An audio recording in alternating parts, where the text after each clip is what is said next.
Did Canada legalize sex with animals? No, that's not true. Ever since a Canadian Supreme Court decision in 2016, articles have been shared claiming Canada had legalized bestiality. The case involved a man who was convicted of sexual offences against his 2 stepdaughters, including 1 count of bestiality, a ruling later overturned because no penetration was involved.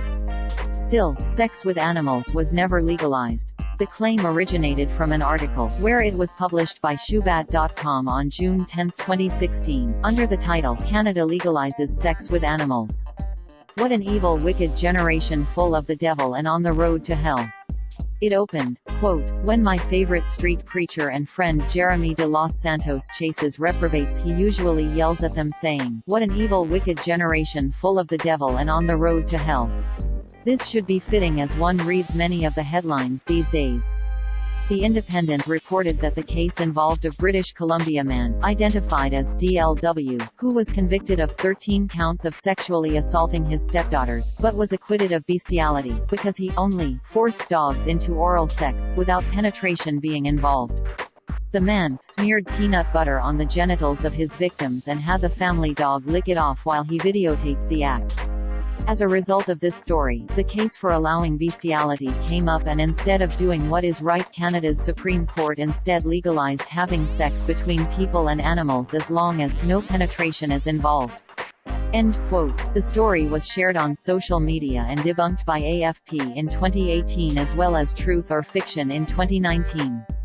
Even so, the original story, and one by Breitbart in 2016, are still circulating online. According to AFP, the man had used peanut butter to entice his dog to lick his stepdaughter's genitals.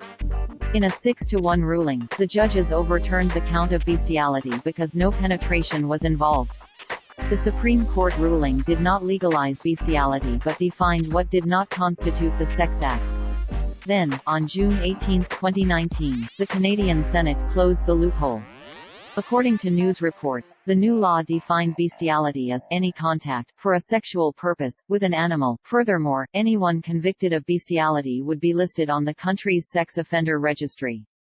The author of the original post, Walid Shubat, claims on his site to be a former Islamic terrorist who has converted to Christianity. However, in an investigation in 2011, CNN correspondent Drew Griffin found no evidence to support such a claim. Media bias. Fact check labels Shubat's site as a purveyor of conspiracy theories and pseudoscience.